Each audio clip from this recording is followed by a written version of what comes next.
Bienvenue à la deuxième partie avec le Dr. McLean Hayward, Joseph Smith, Histoire 1. Une des choses que je trouve vraiment puissante, c'est de peut-être passer une minute à parler du récit de 1832, et peut-être l'explorer un peu et entrer dans certains aspects du langage utilisé. Parce qu'une des choses que je trouve vraiment puissante est de réfléchir aux principes qui l'ont conduit à se convertir à Jésus-Christ. L'autre chose qui m'intéresse vraiment est de parler du récit de 1832. Comment Jésus-Christ se présente-t-il? Tout ce que le Sauveur pouvait dire sur lui-même, qu'est-ce qu'il choisit exactement de dire sur lui-même dans les premiers instants qu'il passe avec Joseph? Je pense que cela nous en dit long sur le caractère du Sauveur. Racontez-nous l'histoire de fond sur l'endroit où ce récit de 1832 a été écrit. Le récit de 1832 qui est écrit par Joseph. C'est un récit qui vient au cours d'une année où Joseph apprend l'importance de consigner par écrit les témoignages et les convictions. Il reçoit une révélation, je crois que c'est en novembre 1832, où Dieu lui dit « Garde une trace de la foi des gens qui entrent et sortent de l'Église, mais garde une trace de la foi. » Ce récit de 1832 s'inscrit dans cette période. Et comme Hank l'a mentionné, il y a une jambe cassée qui doit être guérie. Il est un peu en attente et il profite de ce moment pour contempler, réfléchir, méditer et consigner cette histoire. Qui a la jambe cassée? C'est Niwelka, Whitney. Smith avait passé plusieurs semaines plus tôt cet été à méditer à Greenville, dans l'Indiana, où il séjournait chez Newell Whitney pendant qu'il se remettait d'un accident de diligence qui s'était produit. Alors qu'il retournait dans l'Ohio avec Rigdon après avoir rendu visite au Saint dans le Missouri. Depuis Greenville, Smith a écrit à sa femme pour se souvenir de tous les moments passés de ma vie. Il est donc vraiment contemplatif et réfléchi. Il a dit à Emma qu'il avait pleuré à cause de ses péchés et s'est senti soulagé en recevant le pardon de Dieu. Lorsqu'il a consigné son premier récit connu de sa vision plus tard cette année-là, l'inquiétude concernant ses péchés et le fait de recevoir le pardon de Dieu ont dominé l'histoire. C'est directement tiré du livre de Steve Harper. C'est un livre phénoménal. Première vision, mémoire et origine mormone par Steve Harper. Et il est sorti récemment au cours des 2 dernières années. Pauvre gars s'est cassé la jambe. C'était probablement un accident douloureux. Se coincer la jambe dans une roue. Oh, s'ils ont dû la remettre en place, oh là là. L'année 1832 compte, vous allez sur josephsmithpapers.org et tapez récit de la première vision. Vous pouvez en fait faire cela assez facilement sur Google aussi. Juste des récits de la première vision. Le site web qui apparaît et qui est lié à josephsmithpapers.org, vous pouvez voir le document original. Le seul document que nous avons disponible de ce récit qui est écrit dans le conte de Joseph. Son écriture personnelle est le récit de 1832. Maintenant, j'aime faire ça. Je vais faire ça avec mes enfants pendant que nous étudions ce récit, mais je vais sortir ce récit lors de la soirée familiale. Et je vais leur montrer où l'écriture de Joseph lui-même parle de l'expérience de la première vision, parce que je veux qu'ils voient à quel point il y a peu de lien entre eux et Jésus-Christ. J'adore vraiment ça. Et McLean, accédez à mon application Bibliothèque de l'Évangile. Si je vais dans la bibliothèque, je sélectionne Histoire de l'Église, je peux descendre, sélectionner Première Vision, les voilà. Quand vous pensez au lien ici, Jésus-Christ, le Fils de Dieu, le Sauveur du monde, apparaît à Joseph Smith. Joseph Smith écrit cela, en fait, et puis, en réalité, je regarde vraiment son écriture de quand il l'a noté, en fait, vraiment. Ce ne sont pas beaucoup de liens entre moi et ma famille, et mes enfants, et le Sauveur. L'une des choses que vous remarquez très rapidement dans ce récit de la première vision, c'est qu'il est émotionnel. À la fin de la première page, il dit « Vers l'âge de 12 ans, mon esprit a été sérieusement impressionné par rapport aux préoccupations très importantes pour le bien-être de mon âme immortelle. Ce qui m'a conduit à chercher dans les Écritures, croyant comme on me l'avait enseigné, qu'elles contenaient la parole de Dieu. Ainsi, en m'appliquant à elles et en me familiarisant intimement avec celles de différentes confessions, cela m'a amené à m'émerveiller, extrêmement, car j'ai découvert qu'ils n'ornaient pas leur profession par une conduite sainte et une conversation pieuse, conforme à ce que je trouvais contenu dans le dépôt sacré. Puis il dit, cela a été un chagrin pour mon âme.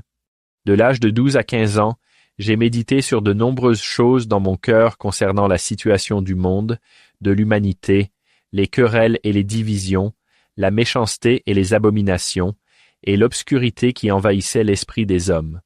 Mon esprit est devenu extrêmement troublé, car j'ai été convaincu de mes péchés, et en cherchant dans les Écritures, j'ai découvert que l'humanité ne s'était pas tournée vers le Seigneur, mais qu'elle avait apostasié de la foi véritable et vivante.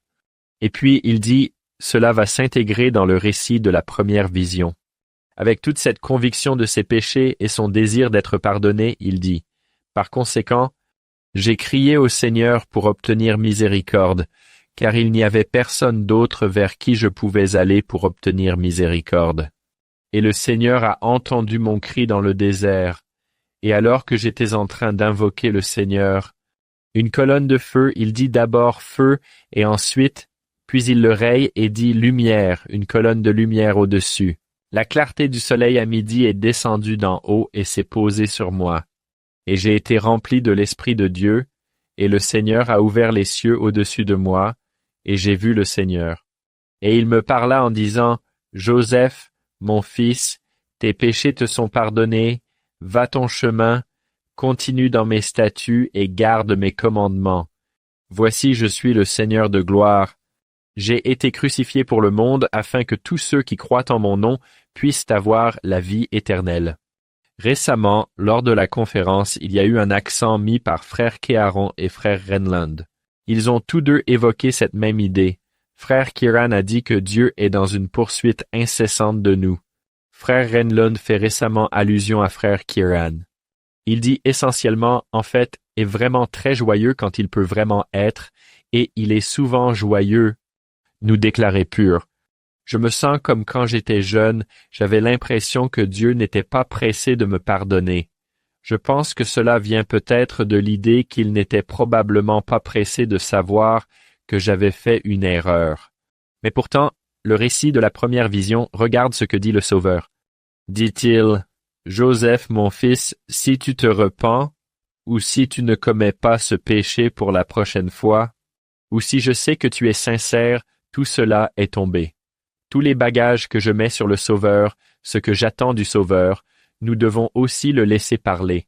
Non seulement nous devons nous laisser, ainsi que les autres, parler pour eux-mêmes, mais nous devons le laisser parler aussi. Il commence par « Joseph, mon fils, tes péchés sont pardonnés ». Cela devrait certainement nous en dire long sur Dieu et ses désirs pour nous, ses désirs dans notre relation avec lui. Il ne le met pas derrière d'autres choses que nous devons clairement faire. En effet, il dit à Joseph, « Va ton chemin, garde mes commandements, et obéis à mes statuts. » L'obéissance vient après le pardon, pas avant. Est-ce toujours le cas pour nous? Peut-être, peut-être pas. Mais il semble très orienté vers l'octroi de ce pardon, sans aucun doute possible. Un pardonneur vraiment très charmant. C'est sa bonne volonté et son plaisir de nous pardonner. Laissez-moi vous lire ce passage. C'est de le frère Renlund. Il dit, « Le Sauveur, notre Seigneur et Rédempteur, a fait tout cela parce qu'il aime profondément son Père céleste et qu'il nous aime également, nous ses enfants. Il a déjà payé le prix infini, un sacrifice incommensurable, pour qu'il puisse revendiquer tous ceux qui ont foi en lui et plaider avec ferveur en leur faveur devant le trône de grâce. » C'était le frère Renland, citant quelqu'un d'autre.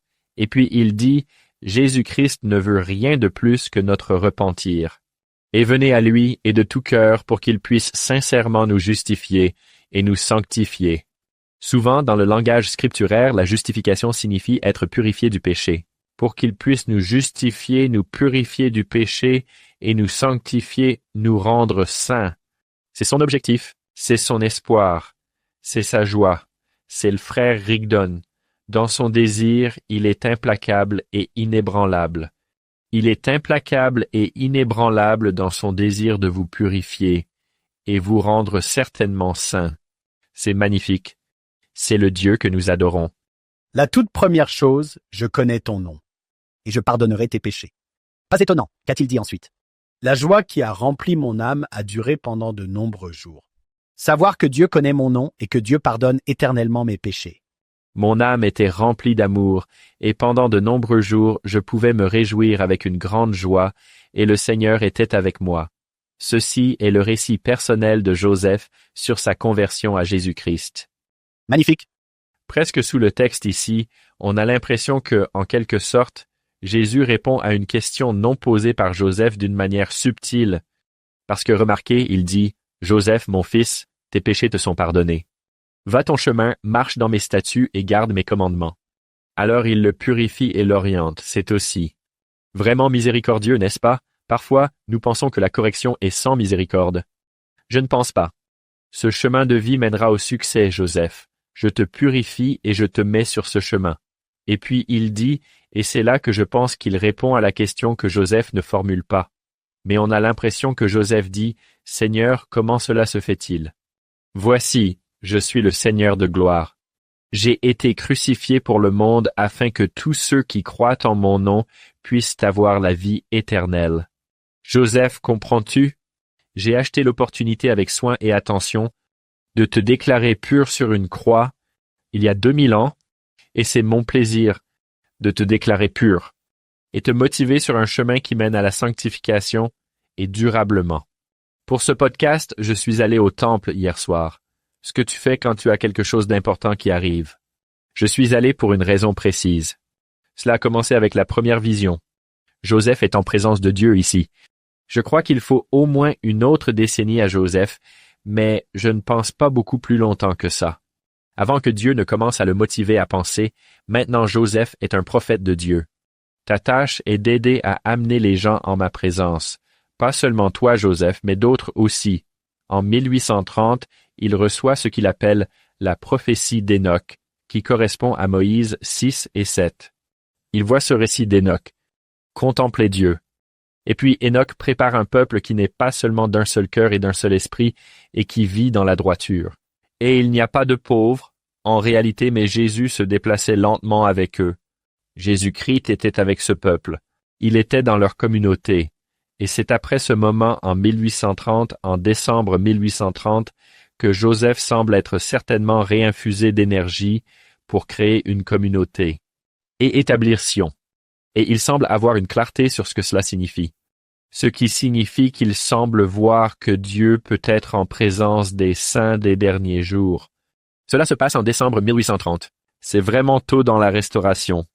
Maintenant, j'essaie de relier certains points ici pour créer un arc narratif plus large pour la restauration de l'Église. Joseph aussi, quand il utilise le mot restauration, il l'utilise pour parler des gens à Dieu. Section 84 des Doctrines et Alliances. Laissez-moi vous lire ceci et vous verrez très vite ce que je veux dire par là. Joseph utilise le terme restauration, comme dans les gens à Dieu. En effet.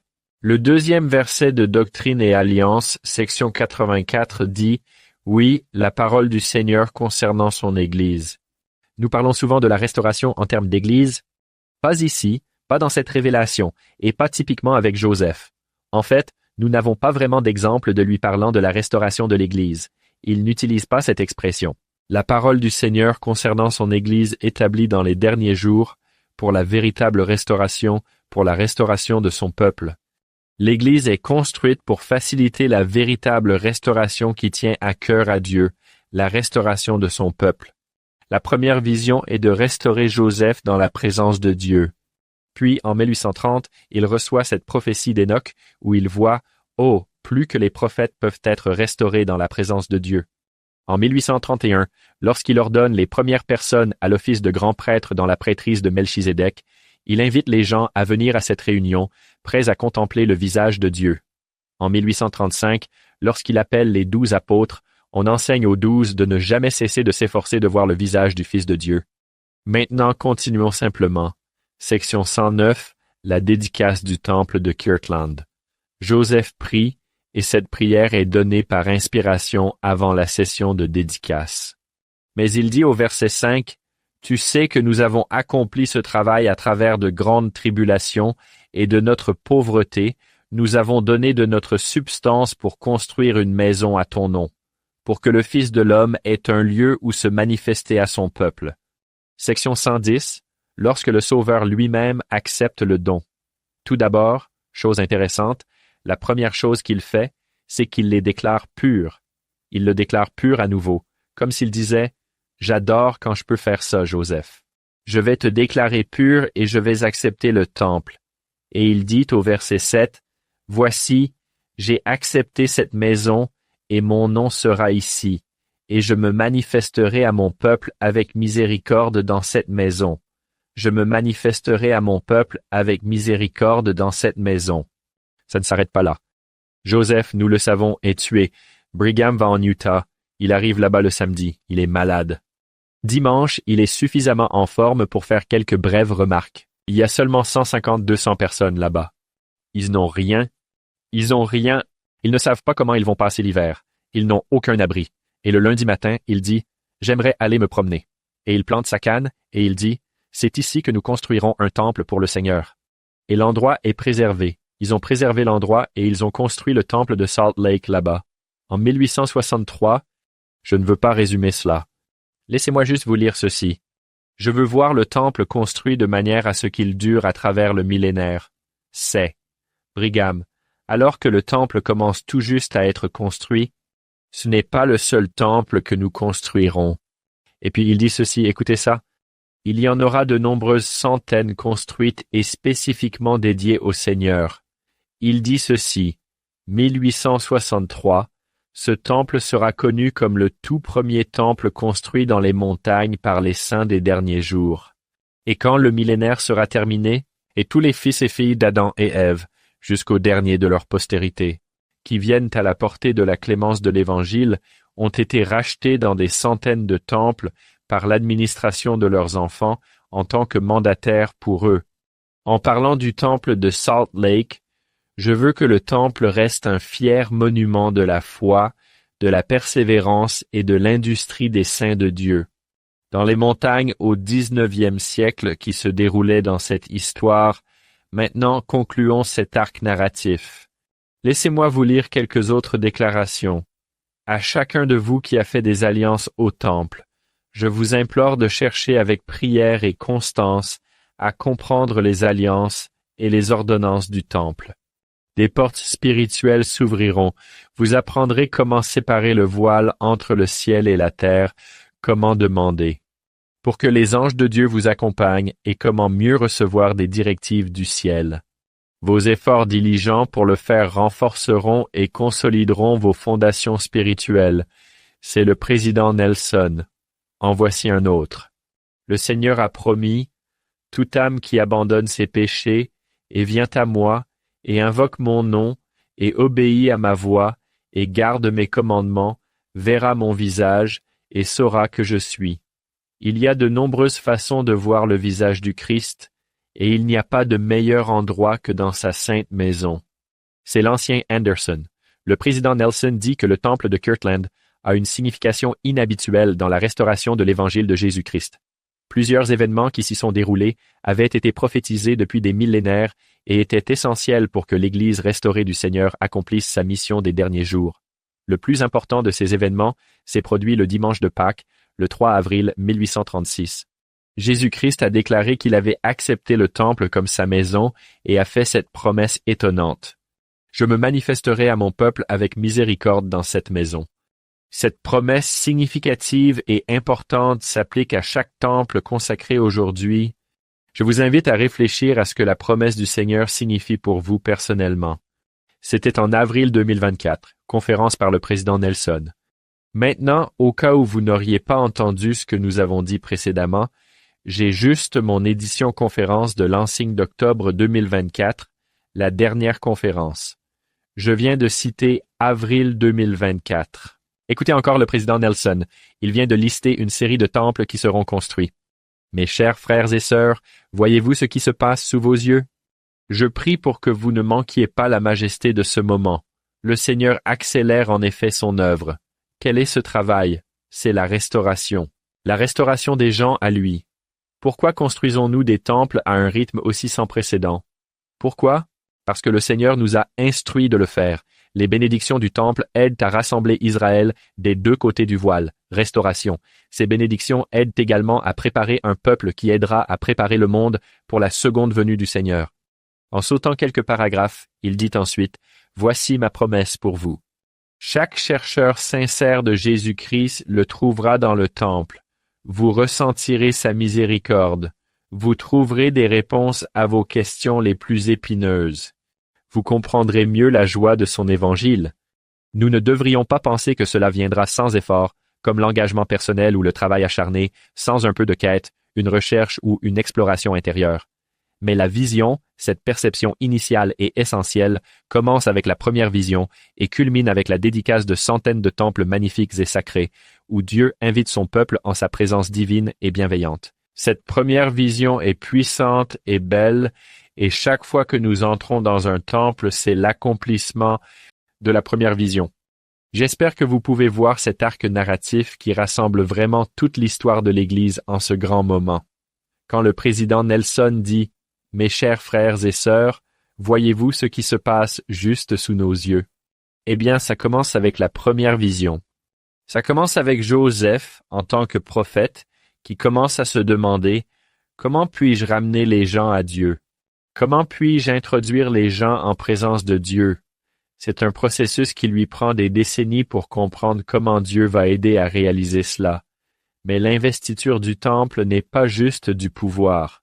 Si nous considérons l'investiture du temple simplement comme un pouvoir, il doit s'agir d'un pouvoir pour faire quelque chose. Si ce n'est pas un pouvoir pour faire quelque chose, alors ce n'est pas utile. Quand j'enseigne cela à mes étudiants, je leur donne les clés de ma voiture, et je dis « Je viens de te donner du pouvoir, mais quoi je ne t'ai pas donné? Je ne t'ai pas dit où se trouve ma voiture ni ce que c'est. » Donc, le pouvoir de l'investiture. C'est en effet un pouvoir pour surmonter efficacement le monde, et préparez-vous à être en présence de Dieu. Cette définition a été influencée par Anthony Sweat, qui a fait un travail vraiment important sur ce sujet. Mais l'investiture est le pouvoir, la connaissance, la capacité de surmonter le monde, et se préparer à être en présence de Dieu. Remarquez dans le discours du président Nelson quand il dit « Le Seigneur Jésus-Christ reviendra ». Que nous dit-il de faire? Allez dans les temples parce que c'est là que vous apprenez comment surmonter le monde et vous préparez à une expérience personnelle avec lui. Est-ce que je sais si je suis prêt pour la présence du Sauveur? Eh bien, quand je me souviens des 5 alliances que je fais au temple, la loi d'obéissance, la loi de sacrifice, la loi de l'Évangile, qui exige le repentir, la loi de chasteté. Et je gère ce désir relativement omniprésent, la loi de consécration. Puis-je prendre tout ce que j'ai et tout ce que je suis, et le dédier à la restauration des gens à Dieu, me restaurer, ma famille et les autres à Dieu. Si je travaille sur ces 5 choses, alors je peux avoir une confiance personnelle que je suis prêt à entrer en présence de Dieu. Je m'attends que peut-être l'une des premières choses qu'il pourrait dire serait « Maclean, mon fils, je te pardonne vraiment tes péchés. Allez, suis toujours mon chemin, garde mes commandements, et cela te sanctifiera. Tu es maintenant pur, et tu deviendras sanctifié par la répétition constante et continue de marcher sur ce chemin d'alliance. » Tout cela commence avec cette belle et puissante première vision qui est vraiment inspirante. Joseph, à ce moment-là, ne le sait pas encore. J'adore ce que tu as fait avec ça. La restauration de l'Église est à propos de la restauration des gens à la présence de Dieu. Parce que l'Église, est-ce une chose? Est-ce un bâtiment? C'est une organisation, mais le but est la restauration des gens à la présence de Dieu. Et cela a commencé avec la première vision. Merci. Fait intéressant et très intéressant pour certains lecteurs, son appel à la Bible est compromis. Cette source de vérité est certainement compromise, à cause du conflit avec ses ministres. Alors plongeons dans ce récit ici, avec Joseph parlant du passage biblique qui l'impacte vraiment, vraiment. C'est intéressant, Maclean, qu'il pense, c'est. Le seul endroit où je pensais pouvoir aller était vers la Bible. Et maintenant, ça m'a été retiré. Je pense que c'est un point vraiment important, Hank. Pour chacun de nous individuellement, il y a ce moment où nous reconnaissons que nous sommes insuffisants en nous-mêmes. D'une certaine manière, si nous n'arrivons pas à ce point, alors nous ne ferons jamais vraiment confiance à Dieu. Nous ne ferons jamais vraiment confiance à Jésus-Christ. C'est un exemple où Dieu facilite l'utilisation de la Bible pour réaliser le but de la Bible, qui est la connexion avec lui. C'est vraiment intéressant. Il doit y avoir un moment où rien d'autre ne fonctionne, sinon tu ne diras jamais simplement d'accord, c'est ma seule option pour aller vers Dieu.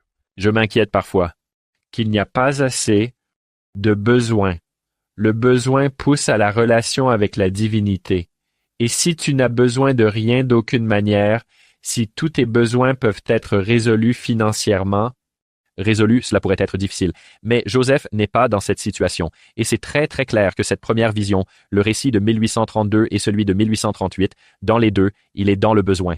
Ses besoins sont un peu différents, légèrement différents, nuancés dans ses récits, mais qu'il a absolument besoin.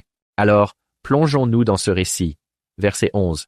Alors que je peinais sous les difficultés extrêmes causées par le conflit de ces groupes de religieux, cette difficulté sape sa source de vérité. Un jour, je lisais l'épître de Jacques, 1er chapitre et 5e verset, qui dit « Si quelqu'un d'entre vous manque de sagesse, qu'il la demande à Dieu, qui donne à tous libéralement et sans reproche, et elle lui sera donnée. » Wow! D'une certaine manière, c'est la leçon de la première vision, que Dieu se soucie de ce qui est difficile dans ta situation de vie. C'est vraiment résumé là de manière très efficace. Celle-ci est intéressante, parce que parfois, on dira que le récit de 1832 est le récit de sa conversion, mais il y a une certaine conversion au verset 12. Jamais un passage des Écritures n'est venu avec plus de puissance au cœur de l'homme que celui-ci ne l'a fait à ce moment-là au mien. Ne dirions-nous pas que l'Esprit lui enseigne ici? Il semblait entrer avec une grande force dans chaque sentiment de mon cœur. J'y ai réfléchi encore et encore. Un peu de cohérence. Nous avons tellement parlé des langues. C'est l'une de ces choses, c'est constamment dans mon esprit. J'y ai réfléchi encore et encore, sachant que si quelqu'un avait besoin de sagesse de Dieu, c'était moi. Je ne savais pas comment agir. Et à moins que je ne puisse obtenir plus de sagesse que je n'en avais alors, de quelques sources, mais toutes les autres sources avaient été épuisées. Je ne saurais jamais. Pour les enseignants de religion, je ne pouvais pas les approcher ni la Bible. Chaque secte interprétait les Écritures si différemment qu'il était impossible de résoudre la question par la Bible. Et je dirais, ici pour vos étudiants de séminaire, il y a une question à laquelle personne ne peut répondre pour vous. C'est le cas, Jésus-Christ vous a-t-il pardonné? Et je me souviens encore du moment où j'étais assis dans la chapelle en tant que jeune homme, me sentant semblable à Joseph, convaincu de mes péchés, me sentant comme si, peut-être que je ne suis pas digne de bénir le sacrement cette semaine. Et je me souviens avoir prié, et je me souviens de cette semaine où j'ai pris le sacrement. Et c'est la première fois de ma vie que le sacrement n'était pas « Chérie, j'ai rétréci le goûter ». C'était la première fois que le sacrement remplissait mon âme. Ça m'a rempli. Et ces moments viennent quand nous sommes désespérés et nous réalisons qu'il y a une question à laquelle seul Dieu peut répondre. Il est le seul qui peut accorder cette miséricorde. J'ai remarqué que là, tu as encore l'esprit et le cœur. Cela semblait entrer dans chaque sentiment de mon cœur, et mon esprit y réfléchissait encore et encore. Remarquez cela aussi. Qu'est-ce que cela le motive à faire? L'esprit motive et il apporte de bons fruits. L'esprit parle à Joseph à travers de nombreux mécanismes différents. Et si nous faisons attention, c'est une excellente observation, je n'avais pas remarqué ça avant, que nous pouvons voir beaucoup de langues que l'esprit utilise pour Joseph. Il pourrait ne pas utiliser toutes ces langues pour nous, mais il peut en utiliser certaines. Le verset 13 commence par ce que tu as dit avant, le temps en détail. En détail, ouais. Je dirais à tout le monde, jeune ou vieux, si tu as l'impression « ça fait si longtemps, quand la réponse viendra-t-elle ?» Sachez que vous êtes en bonne compagnie. J'avais un ami qui était dans notre paroisse qui disait « Je n'ai jamais eu cette expérience spirituelle de toute ma vie. J'ai orienté ma vie vers le devoir et l'engagement envers l'Alliance, mais je n'ai jamais eu ça. Et pour être honnête avec vous, je le regarde. Je suis reconnaissant envers Dieu pour cet individu, car son exemple de disciple est beau et puissant, m'inspirant chaque jour. Il m'enseigne quelque chose sur le discipulat que je n'apprends pas personnellement. J'ai bien ses sentiments émotionnels profonds et variés, mais sa force véritable et durable se manifeste pleinement après 70 ans de vie fidèle, riche en expérience, sans ses émotions intenses et passagères. Et c'est vraiment très certainement juste, il est aussi bon pour Dieu que pour toute autre source de stimulation, comme le respect des alliances, qui est essentiel. Je trouve ça intéressant, John, tu as déjà commenté là-dessus, que comme missionnaire, parfois nous voulons précipiter ce processus. Ici, lis, prie, tu sais que c'est vrai. Avançons. Et je pense qu'il faut faire preuve de patience. Je ne dis pas qu'il faut tout savoir pour être baptisé. Cependant, laissez les gens vivre l'expérience. McLean a mentionné que Brigham Young a duré quelques années. Et c'est tellement individuel aussi parce que parfois, on a l'impression que si on attend trop longtemps pour agir, le feu de votre foi s'éteint. C'est vraiment un espace difficile à naviguer qui nécessite beaucoup de maturité. Pour dire « Père céleste, aide-moi à savoir, quand dois-je faire ce saut de foi? Ça doit être un saut de foi, je veux dire, c'est un saut de foi pour le baptême. C'est un saut de foi pour le mariage. C'est un saut de foi pour toutes les grandes alliances. C'est comme « Je ne suis pas sûr ». Mais les sauts de foi sont vraiment importants. J'aime ce verset 13. J'en suis arrivé à la conclusion. Dieu ne me l'a pas dit. J'étais comme, j'ai conclu que je dois agir. Rester dans l'obscurité ou faire quelque chose à ce sujet. Ouais. Je trouve que c'est tellement beau la façon dont il met en place cette scène pour toi. Nous sommes fatigués des bois, magnifiques, clairs, au début du printemps. Et nous ne savons pas exactement à quoi cela aurait ressemblé. Ça aurait pu être relativement froid. Ouais, au début du printemps. Ouais. Si c'est trop tôt, alors le sol pourrait être mouillé. Mais je n'avais jamais encore essayé de prier à voix haute. Souvenez-vous de frère Holland qui, lors de la conférence récente, nous a invités à prier plus vocalement. Il dit qu'il se passe quelque chose quand nous prions à voix haute. C'est différent. Ça nous change. Tu peux entendre ta propre voix. Ouais. Il avait auparavant prévu d'aller à cet endroit, puis il a été saisi. Maintenant, regarde comment il décrit cela. Ce qui m'a complètement submergé et a eu une influence si étonnante sur moi qu'il a lié ma langue, de sorte que je ne pouvais pas parler. Une épaisse obscurité s'est rassemblée autour de moi, et il m'a semblé pendant un moment que j'étais condamné à une destruction soudaine. Pense-t-il que sa vie pourrait être finie? C'est si loin? On dirait bien, j'étais condamné. Ouais, peut-être que tout ce qu'il avait entendu sur un Dieu en colère, il se dit, c'est vrai. Il nous déteste. Et puis il réaffirme cela dans le verset suivant. Cela m'a saisi, et au moment même où j'étais prêt à sombrer dans le désespoir et à m'abandonner à la destruction. Pas à une ruine imaginaire, mais au pouvoir d'un être réel du monde invisible, avec une puissance aussi merveilleuse que je n'avais jamais ressentie chez aucun être. Juste à ce moment de grande alarme, j'ai vu une colonne de lumière. Juste à temps. C'est la 4e veille. Dieu se manifeste à la 4e veille, n'est-ce pas? Frère Scott en parle un peu. Pourquoi? Pourquoi avons-nous parfois besoin de temps avant que Dieu ne vienne? Pourquoi ce processus de révélation est-il plus difficile? Un érudit a dit que nous vivons dans une société sans douleur. Nous ne voulons pas de douleur, nous voulons aussi la facilité. Quand ce n'est pas facile, nous souvent abandonnons la poursuite. Nous allons devoir avoir un peu de ressources, de discipline, un élément de discipulat. N'est-ce pas fou que ces choses fassent partie l'une de l'autre? Discipline et discipulat. Nous devons surmonter certaines choses. Est-ce que c'est acceptable pour vous d'avoir des moments où vous lisez quelque chose sur l'Église, ou où vous pensez quelque chose à propos de l'Église, ou où quelqu'un vous donne son interprétation, ou ses suppositions sur les faits concernant l'Église, ou son récit sur les suppositions concernant l'Église? Quand quelqu'un vous dit quelque chose, vous devez être patient et confiant. Enquêter pendant des années, interroger des ministres, et certains ministres pourraient ne pas répondre correctement. Vous pourriez aller ailleurs. Certains ministres sont membres de l'Église. Vous dites « J'ai appris ça et c'est dur ». Cela m'a fait réfléchir à l'Église d'une manière que je ne peux pas éviter de voir. Aidez-moi avec ça. Vous pourriez devoir aller voir 5 ou 6 ou 7 ou 10 ou 15 personnes. Mais souvenez-vous que Dieu dit dans la section 52, il dit « Obéissez à mes ordonnances pour éviter la tromperie ». Si vous pouvez voir les ordonnances de l'Église et les voir comme « Cela m'aide à devenir l'homme ou la femme que je veux être. Je veux surmonter le monde, l'influence négative du monde. Tenez-vous à ces alliances pendant les moments de difficulté, et avec le temps, la clarté viendra. » C'est ma conviction. C'est aussi mon expérience. On ne va pas à l'école doctorale en histoire religieuse sans réfléchir, vraiment de manière critique et profonde, sur votre propre foi. J'avais un professeur juif laïque qui a remis en question ma croyance en Christ d'une manière qui m'a fait réfléchir pendant des mois et des mois. Et c'était comme, c'est une bonne question.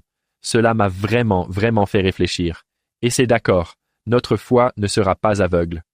Nous devons atteindre la simplicité au-delà de la complexité, et le chemin pour y parvenir est de s'en tenir aux alliances et faire confiance à Jésus.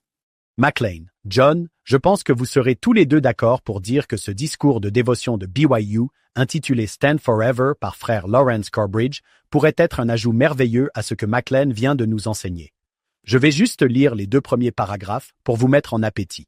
Il commence son discours de dévotion de cette façon.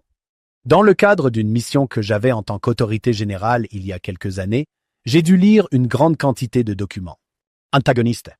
À l'Église de Jésus-Christ des Saints des derniers jours, au prophète Joseph Smith, au Livre de Mormon et aux événements de la Restauration. Eh bien, ce serait une mission amusante. Il n'y a peut-être rien de ce genre que je n'ai pas lu. Depuis que cette mission a changé, je ne suis pas retourné me vautrer dans cette fange à nouveau. Lire ce matériel me laissait toujours avec un sentiment de morosité. Et un jour, ce sentiment de ténèbres, le même mot que Joseph Smith utilise, m'a inspiré à écrire une réponse partielle à toutes ces revendications antagonistes. J'aimerais partager avec vous quelques-unes des réflexions que j'ai notées ce jour-là. Et bien que je l'ai écrit pour mon propre bénéfice, j'espère que cela vous aidera aussi. Et combien de personnes ont été bénies par le discours de frère Corbridge? Nous mettrons le lien dans les notes de notre émission sur followhim.co, mais vous pouvez chercher Stand Forever sur Google par Lawrence Corbridge. C'est une bénédiction. Et il explique la même chose que tu viens d'expliquer. McLean, qui avec le temps, la vérité viendra progressivement. Quand vous êtes accepté dans un programme de doctorat, vous devez accepter votre acceptation. J'ai été accepté par l'université, mais je devais m'assurer que logistiquement je pouvais y aller et que je pouvais nourrir ma famille. Ils voulaient toujours manger. C'était bizarre, je sais. Donc, j'étais dans cette petite fenêtre, et j'avais un mentor que j'aime vraiment beaucoup et qui m'a vraiment beaucoup aidé. Il s'appelle Richard Bennett. Richard Bennett a dit « Alors tu vas à Clermont. Que ferez-vous lorsque le récit de l'Église que vous avez appris toute votre vie ne correspond pas avec l'histoire que vous avez apprise? » Pour être franc avec vous. Je ne savais pas assez pour comprendre, je ne savais pas, donc j'ai tâtonné. Une réponse comme celle-ci, c'était pendant ma thèse qu'il a posé cette question. Donc, c'était presque comme si j'étais encore en procès, n'est-ce pas? Alors j'ai dû trouver quelque chose. Heureusement, j'ai renversé la situation et j'ai dit « Que feriez-vous, Dr. Bennett ?» Et il a dit quelque chose que je n'oublierai jamais et qui a tellement béni ma vie. Il a dit « Chaque fois que je lis de la littérature académique, j'ai cette littérature académique dans une main, et dans l'autre main, j'ai mes écritures, et je m'assure de ne jamais lâcher mes écritures. Quand je suis allé à l'école doctorale, les gens m'ont dit « Soit tu perdras ta foi, soit ton mariage à l'école doctorale. » Et la première réaction a été « Que font-ils à l'école doctorale ?» Ce qui est drôle, c'est que lors de la première soirée universitaire à laquelle je suis allé, ils servaient de l'alcool et oh comme ils commencent avec ma foi. Cela m'a vraiment tellement aidé énormément. Je m'assure de lire les Écritures tous les jours. Récemment, c'était au cours des 6 derniers mois, je traversais un moment un peu sombre personnellement, ce dont nous ne parlons jamais à personne parce que nous sommes bêtes de cette façon. Mais j'ai réalisé que mon étude personnelle des Écritures n'était pas ce qu'elle devrait être. Je me suis réengagé, et en quelques jours, je pouvais sentir le baume. Je pouvais ressentir le bénéfice. Je suis tellement reconnaissant pour ça. J'ai un autre ami, Spice Fluman. Il a dit une fois qu'il servait comme évêque. Un membre de sa paroisse l'a appelé et lui a dit « Connaissez-vous cette partie de l'histoire de l'Église? » « Oui, je suis au courant. Tu veux en savoir plus? Et tu vas bien? » « Oh, oui, je vais bien. Je suis dans l'Église à 100%. » Et puis le personne a dit « Je n'ai pas besoin d'en savoir plus. Je veux juste savoir que tu vas bien, ce qui est vraiment intéressant. » Et ça, je pense, ça rejoint un peu frère Corbridge. Garder nos Écritures près de nous et cette relation avec Dieu qu'elle facilite, n'est-ce pas? J'essaie toujours de commencer mon étude des Écritures par Père Céleste, aide ceci à faciliter ma relation avec toi. Et ça, c'était vraiment super utile. Mais oui, il y a des ténèbres et parfois des ténèbres épaisses.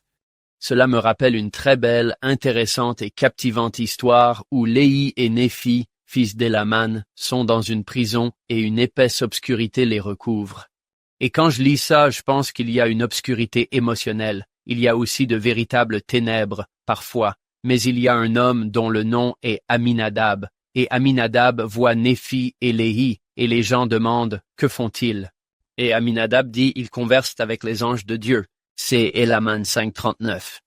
Élaman 5.40 est arrivé auprès des Lamanites et a dit, que devons-nous faire pour que ce nuage de ténèbres soit enlevé de nous? Quelle excellente question si vous êtes dans un endroit sombre. Aminadab, compagnon de cellule, dit, verset 41, vous devez vous repentir et crier vers la voix, jusqu'à ce que vous ayez confiance et foi en Christ, qui vous a été enseigné par Alma, Amoulek, ainsi que Zizrom, tous trois ayant un passé intéressant. Et lorsque vous ferez cela, ce nuage de ténèbres sera enlevé de vous. Quelle belle histoire! Pour de véritables ténèbres, ou pour des ténèbres émotionnelles. Combien d'exemples y a-t-il de cela dans les Écritures? Ouais, certaines de ces ténèbres ne peuvent malheureusement pas être soulagées si c'est la santé mentale. Alors, nous devons être capables de dire « Est-ce que le Christ peut me parler malgré l'obscurité de la dépression et de l'anxiété? Tu restes un peu, peut-être longtemps. Dieu peut-il peut-être parfois me parler d'une manière autre qu'en soulageant la douleur? Parfois, la douleur n'est pas soulagée. La section 121 est l'exemple parfait. Joseph dit « Ô Dieu, où es-tu? » Et vous souvenez-vous de sa réponse au verset 33? Joseph dit « Fais-moi sortir de cette prison. Ô Dieu, où es-tu? Et où est le pavillon qui couvre ton lieu de retraite? Je ne peux même pas voir la maison dans laquelle tu te caches. S'il te plaît, aide les saints. » Et puis Dieu dit « Combien de temps les eaux courantes peuvent-elles rester impures? Pas longtemps. Quel pouvoir peut arrêter les cieux? Qu'est-ce qui peut arrêter Dieu? Rien. De même, un homme pourrait-il tendre son bras chétif pour arrêter le cours décrété du fleuve Missouri? Le fleuve Missouri est un lac sur Wills. Aucun bras humain chétif ne va arrêter ça. Autant essayer d'arrêter le fleuve Missouri avec votre bras, que d'empêcher le Tout-Puissant de déverser la connaissance du ciel sur la tête des saints des derniers jours. Si nous n'avons pas l'impression que Dieu déverse la connaissance sur nous, nous devrons peut-être réinterpréter le langage qu'il utilise. Parce qu'il a dit « Il m'est plus facile, avec mon bras chétif, d'arrêter le fleuve Missouri que de l'empêcher de m'enseigner. » Donc, même dans mes moments où je ne ressens rien, il veut m'enseigner. Comment puis-je m'en sortir? Comment puis-je envisager d'apprendre d'une manière différente, ou d'enseigner ou de recevoir? Nous devons avoir ça, la capacité de penser de manière diversifiée. Quelqu'un a dit un jour qu'il ne pouvait voir l'étoile de Bethléem que dans l'obscurité. J'ai trouvé que c'était une pensée intéressante. Je veux donner 2 métaphores qu'un enseignant pourrait utiliser cette semaine. L'une est de Robert D. Hall. Le discours s'intitule « Hors des ténèbres, dans sa merveilleuse lumière » et il utilise juste une analogie intéressante. Il dit « Quand j'étais garçon, je rentrais chez moi à vélo après l'entraînement de basket le soir. Je connectais un petit générateur en forme de poire à mon pneu de vélo. En pédalant, le pneu faisait tourner un petit rotor qui produisait de l'électricité et émettait un seul faisceau de lumière bienvenu. C'était simple mais efficace, mais je devais pédaler pour que ça fonctionne. J'ai vite appris que si j'arrêtais de pédaler, la lumière s'éteignait. Certaines personnes demandent « Pourquoi dois-je aller à la réunion de Sainte-Seine? Pourquoi dois-je apprendre la parole de sagesse ou payer la dîme? Pourquoi ne puis-je pas avoir un pied à Babylone? » Puis-je vous dire pourquoi? Parce que pédaler spirituellement nécessite les 2 pieds. J'ai adoré ça. Voici une autre analogie à employer. Ceci vient de Joseph B. Wertling, il y a bien longtemps en 1992, Feu de joie spirituelle. Il dit « Il y a de nombreuses années, de grandes meutes de loups parcoururent la campagne en Ukraine, rendant les voyages dans cette partie du monde très dangereux. Ces meutes de loups étaient intrépides. Ils n'étaient intimidés ni par les gens, ni par aucune des armes disponibles à l'époque. La seule chose qui semblait les effrayer était le feu. Par conséquent, les voyageurs qui se retrouvaient loin des villes développèrent la pratique courante de construire un grand feu de joie et de le maintenir allumé toute la nuit. Tant que le feu brûlait vivement, les loups restaient à distance. Mais si le feu était laissé s'éteindre et mourir, les loups passeraient à l'attaque. Les voyageurs comprenaient que construire et entretenir un feu de joie rugissant n'était pas simplement une question de commodité ou de confort. C'était une question de survie. Juste 2 petites analogies intéressantes qui s'intègrent bien à cette histoire. Ne pensez-vous pas tous les deux que c'est l'obscurité? J'ai exercé mes pouvoirs pour invoquer Dieu. Qu'as-tu dit, McLean? J'ai poussé et poussé à travers cela. Colonne de lumière. Le président Nelson a dit qu'il nous appelle à renforcer notre engagement en tant que disciples. Cela va nécessiter des efforts. Donc, s'il y avait quelqu'un qui se sentait à s'abandonner eux-mêmes ou leur foi, dans un moment d'obscurité, je les inviterais à réfléchir quels sont leurs feux de camp, qu'ils continueront à brûler peu importe à quel point la nuit devient sombre. Frère Worthlin donne ce beau message où il parle de « Les vendredis viendront, ces moments de difficulté, le vendredi de la croix, mais les dimanches, les victoires sur la croix viendront aussi. » Alors, quels sont nos feux de camp que, peu importe à quel point la nuit devient sombre, nous avons décidé que nous serons orientés vers le devoir de cette manière. C'est qui je suis. C'est ma routine. C'est mon quotidien spirituel, personnel acte de droiture. C'est ce que je fais à travers l'obscurité. Je pense que ceux-ci sont vraiment importants et vraiment puissants. D'accord, Maclan, guide-nous à travers les versets 17 à 19. J'ai vu une colonne de lumière exactement au-dessus de ma tête, au-dessus de la clarté du soleil, qui descendait progressivement jusqu'à tomber sur moi, où le contraste de l'obscurité contrastait avec la lumière. Cela souligne vraiment la puissance de la lumière. La même chose se passe dans notre vie. Ces moments sombres mettront en valeur la lumière si nous continuons d'avancer. À peine apparu, je me suis retrouvé délivré de l'ennemi qui me tenait captif. Quand la lumière s'est posée sur moi, j'ai vu deux personnages, dont la clarté et la gloire défient toute description, se tenant au-dessus de moi dans les airs. L'un d'eux m'a parlé, m'appelant par mon nom, et a dit, en désignant l'autre, « Ceci est mon fils bien-aimé, écoutez-le. » Pour la première fois, en lisant ce verset cette fois, la pensée m'est venue à l'esprit, et si l'obscurité ne partait jamais, l'immortalité, ce verset peut-il encore être vrai? Imaginez que vous avez un cancer. Peut-être que c'est un cancer du cerveau, et cela embrouille votre capacité à ressentir, et cela influence vos émotions et votre capacité à ressentir l'esprit ou à vous sentir proche de Dieu. Écoutez ceci. À peine apparu que je me suis retrouvé délivré de l'ennemi qui me tenait captif. Quand la lumière s'est posée sur moi, j'ai vu deux personnages dont la clarté et la gloire défient toute description. Se tenant au-dessus de moi dans les airs, l'un d'eux m'a parlé, m'appelant par mon nom, et a dit en désignant l'autre, « Ceci est mon fils bien-aimé, écoutez-le. » J'espère que ça ne vous dérange pas que je sois personnel ici. Nous avons eu un petit-neveu de 5 ans, qui est décédé d'une tumeur au cerveau. Je ne sais pas quelle a été son expérience. Mais à travers les Écritures, nous savons que nous sommes ramenés à la maison vers ce Dieu qui nous a donné la vie. Alors, à ce moment-là, quand l'obscurité se dissipe et que la lumière arrive, est-ce aussi vrai que nous verrons certainement notre Père, qui fera un geste vers son Fils, peut-être? Je crois avec foi que si notre obscurité dure certainement et inévitablement à travers la mortalité, cette expérience de lumière viendra et nous délivrera.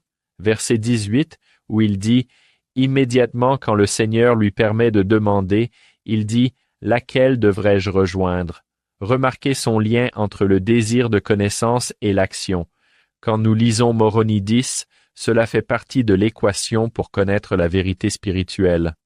Nous devons avoir un cœur sincère, une véritable intention et la foi, au point d'être prêts à agir. Parce que si Dieu nous donne la connaissance, mais que nous ne sommes pas prêts à agir, il me semble que la distance entre savoir et action peut être une condamnation. Si vous savez et que vous n'agissez pas, cette distance est une condamnation. Et Dieu n'est pas dans le domaine de la condamnation. Nous savons cela grâce à Jean 3, 16 et 17. Il n'a pas envoyé son Fils dans le monde pour condamner le monde. Donc, il n'est pas intéressé à vous donner des connaissances s'il sait que cela vous condamnera ou mènera à des actes pécheurs. Donc, nous devons nous assurer que nous sommes vraiment prêts à agir et à nous séparer du monde. Si nous allons demander au Seigneur pour faire de nous des citoyens du ciel, qui est une phrase de Paul, citoyens dans le ciel, nous devons être prêts à prendre résidence au ciel. Symboliquement, débarrassez-vous de Babylone comme tu l'as mentionné, Hank. Mais si nous ne sommes pas prêts à arrêter avec les tendances du monde, cela peut limiter notre capacité à apprendre. Pourquoi le Seigneur me donnerait-il une connaissance pour me condamner? Il a dit très clairement, ce n'est pas ce qu'il veut. Une des choses que je trouve intéressantes dans cette histoire, c'est la réaction de Joseph. J'ai appris que le presbytérianisme n'est pas vrai. Qu'est-ce que cela signifie que le presbytérianisme n'est pas vrai? Parfois, nous sommes trop, en parlant des récits de persécution, nous sommes trop prompts à être sur la défensive et à l'offensive. Joseph dira plus tard qu'un grand principe fondamental du mormonisme est de recevoir la vérité peu importe d'où elle vient. Il dit ensuite, « Si les méthodistes ont la vérité, nous l'acceptons. Si les catholiques ont la vérité, nous l'acceptons. S'il y a de la vérité sur la terre, nous l'acceptons. » Il est enclin à croire qu'ils détiennent la vérité. Donc, quand il dit qu'il a appris que le presbytérianisme n'est pas vrai, nous devons faire attention à comprendre aussi qu'il a appris davantage au cours de sa vie, et que ce n'est pas un rejet total du presbytérianisme comme étant le pire de tous. Ne fais jamais ça. Genre, n'y va jamais. Mais ce qu'il dit, cependant, c'est qu'il y a un moyen de restauration qui va être mis en œuvre et auquel, en effet, je dois être prêt à m'aligner. Je dois absolument me distancer des autres sectes et dénominations à ce moment précis pour être prêt et préparé à m'aligner correctement quand cela se produira. Maintenant, je pense que la même chose sera vraie quand il parle des croyances et du credo. J'ai mentionné plus tôt que j'avais écrit cette lettre à cette jeune étudiante catholique qui voulait en savoir plus sur le mormonisme. Une des choses qu'elle a demandé est « Quelle est une idée fausse sur votre Église qui est répandue ?» Et cela serait utile de « Comprenez, et j'ai immédiatement pensé, les gens ne pensent pas que nous sommes chrétiens, ça me blesse. » Et j'ai commencé par « J'ai écrit cette réponse qui, en essence, disait « La doctrine trinitaire est une invention du IVe siècle, ce qui est convenu par les érudits catholiques et protestants. Cela a été inventé au IVe siècle. Et que le christianisme du Nouveau Testament est ce en quoi je crois, n'est-ce pas? » Et j'étais là, « Ah, c'est parti. » Donc, nous devons faire attention quand nous parlons des autres églises à être plus réfléchis que nous ne l'avons peut-être été par le passé. Robert Millett, il écrit un très bon article sur la véritable Église vivante. Qu'est-ce que cela signifie que c'est la véritable Église vivante? Et il parle de ce que cela signifie que leurs croyances sont une abomination pour Dieu. Nous devons faire attention à ne pas dire que toutes leurs églises sont une abomination ou que leurs ministres sont une abomination. Il parle de certains ministres spécifiques qui se sont vraiment opposés à lui. Il n'apprécie pas cela, mais nous devons faire attention à la façon dont nous parlons de ces sujets. Donc, leurs croyances sont une abomination, ce qui signifie que leur déclaration de credo, où ils essaient de justifier la croyance, l'exclusion des autres à cause de ce que nous croyons. C'est problématique, et remarquez comment cela se lie avec nos articles de foi. Nous permettons à tous les hommes le privilège d'adorer Dieu, qu'il en soit de la manière qu'ils souhaitent, et nous les respectons pour adorer Dieu. Donc, quand nous pensons aux chrétiens credo, qui représentent le reste du protestantisme et du catholicisme, la majorité des chrétiens sont credo. Nous devons faire attention à reconnaître que le credo, c'est quelque chose auquel nous semblons être opposés parce que cela exclut les autres. Et si nous ne faisons pas attention, nous utiliserons cette déclaration pour exclure les autres. La chose même que Dieu semble essayer d'éviter. Arrêtez de les exclure. J'ai en fait un bon ami qui est évangélique. Nous avons parlé de la première vision. Et en essence, il a dit, je dois croire que Joseph a vécu une vision. Parce que d'autres dans ma tradition de foi, de la même période, ont suggéré qu'ils avaient des visions similaires à celles de Joseph. Et puis il a dit, ce que je n'aime pas, c'est qu'il devienne un prophète et parle contre ces églises. Je dois penser que cela pourrait en fait être comment nous avons interprété ces textes, pas nécessairement comme Dieu les a voulus ou comme Joseph les voulait. Parce que Joseph parle ailleurs, comme si les méthodistes ont la vérité, nous l'acceptons, n'est-ce pas? Je suis prêt à mourir pour un mormon, tout comme pour un catholique, tout comme pour un baptiste. Ouais, et nous devons avoir cette même ferveur. Ouais. Et Maclan, ne finissons-nous pas parfois par être le ministre? Nous traitons leur spiritualité à la légère, avec un grand mépris. C'est tout du diable. Au lieu que ce soit une guerre de mots et un concours d'opinion, ces conversations que nous avons qui sont interconfessionnelles, nous devons penser à un espoir, que nous pouvons réchauffer nos mains au feu de leur foi. Sainte envie. Sainte envie, réchauffons nos mains au feu de leur foi. Maintenant, soyons honnêtes. J'ai des amis catholiques. Oh là là, mes mains, mon cœur et tout mon corps ont été réchauffés par le feu de leur foi. Ils sont aussi bons chrétiens que j'ai jamais rencontrés. La même chose est vraie avec toutes les autres confessions que j'ai rencontrées, et donc, au lieu de ce mode défensif antagoniste, peut-être que je pourrais poser une question sur « Qu'est-ce que vous aimez dans votre foi? Parlez-moi de votre conviction pour le Christ et de ce que cela vous apporte dans les moments difficiles. Et puis, espérons-le, nous aurons l'occasion de dire quelque chose comme « Ma foi est belle pour moi parce que je crois que Dieu a le désir et la capacité de sauver et d'exalter tous ses enfants. Et à travers ma religion et de ma foi personnelle et spirituelle, je crois que je fais partie de ce processus avec lui. » Cela devient plus un récit de conversion qu'un récit de persécution, comme nous en avons parlé plus tôt. Oui, c'est merveilleux. Construisons la foi en Jésus-Christ, tout comme le dit la section 1. Nous avons la restauration pour que la foi puisse augmenter. Ne soyons jamais coupables de diminuer la foi, et comment nous interagissons avec d'autres chrétiens et d'autres voisins. Magnifique. Maclan, ça a été une journée fantastique. Nous emmenant de la première vision au temple, l'arche, c'est tout simplement merveilleux. Je veux aller au temple et presque remonter le temps pour toucher la première vision. C'était tout simplement magnifique.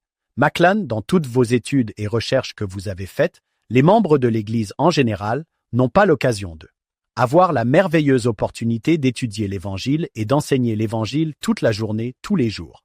Mais vous avez eu cette opportunité. Alors pour ceux qui ne l'ont pas fait, Joseph Smith est-il un prophète? La restauration est-elle ce qu'elle prétend être? Vous l'avez étudié aussi bien que presque n'importe qui. Je pense que nos auditeurs aimeraient entendre vos réflexions. C'est une question puissante, une question qui nécessite une réponse réfléchie. Joseph était un homme. Qui a été appelé à accomplir une œuvre prophétique? Il ne prétendait pas être parfait. En fait, la personne qui est le plus réprimandée dans les doctrines et alliances est Joseph Smith.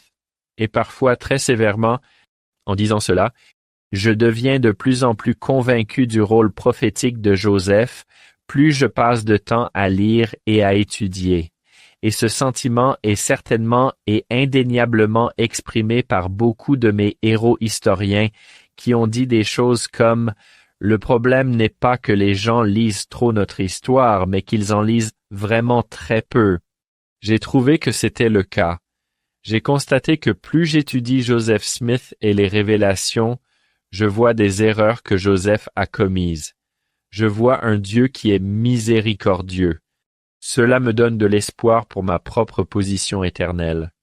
Et cela me donne l'espoir que peut-être Dieu pourrait m'utiliser aussi pour bénéficier au monde qui m'entoure et ma famille aussi.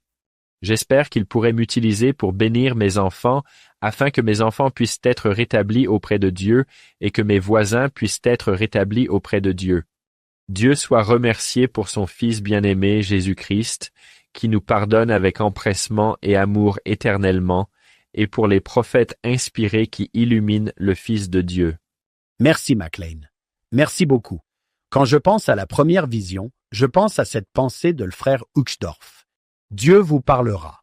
Il vous parlera dans les rêves, les visions, les pensées et les sentiments. Il parlera d'une manière qui est indubitable et qui transcende l'expérience humaine. Tu l'as montré aujourd'hui, Maclan. John, comment avons-nous obtenu ce travail? Oui, c'est ce que j'aime quand j'ai de la clarté, parce que c'est à ce moment-là que je sais que je viens d'apprendre quelque chose de l'esprit. Cet arc de la première vision au temple. Oh que c'est magnifique. Nous avons tous des faiblesses. J'espère que ma faiblesse est un conduit. Ne fais pas obstacle à la vérité de Dieu pour nous restaurer à lui. Merci beaucoup de m'avoir laissé venir. Je l'apprécie vraiment et je prie pour que cela continue d'être une bénédiction pour tant de personnes. Nous avons vous ici. Si l'un d'entre vous le souhaite, vous pouvez aller sur YouTube et laisser un commentaire, écrire à Maclan et nous nous assurerons qu'ils les reçoivent. C'est vraiment amusant pour nos invités d'entendre de nos auditeurs et avec cela, nous voulons remercier le docteur Maclan Hayward pour nous avoir rejoints aujourd'hui. Nous voulons remercier notre productrice exécutive, Shannon Sorensen, nos sponsors, David et Verla Sorensen, et chaque épisode, nous nous souvenons de notre fondateur. Il aime Joseph Smith, Steve Sorensen. Nous espérons que vous nous rejoindrez la semaine prochaine sur Follow Him. Merci de vous joindre à nous pour l'épisode d'aujourd'hui. Est-ce que vous ou quelqu'un que vous connaissez parle espagnol, portugais ou français? Vous pouvez maintenant regarder et écouter notre podcast dans ces langues. Les liens sont dans la description ci-dessous. Les notes de l'émission et la transcription d'aujourd'hui sont sur notre site web followhim.co. C'est followhim.co. Bien sûr, rien de tout cela ne pourrait se faire sans notre équipe de production. David Perry, Lisa Spice, Jamie Nielsen, Will Stoughton, Crystal Roberts, Ariel Quadra, Amelia Kabuika et Annabelle Sorensen.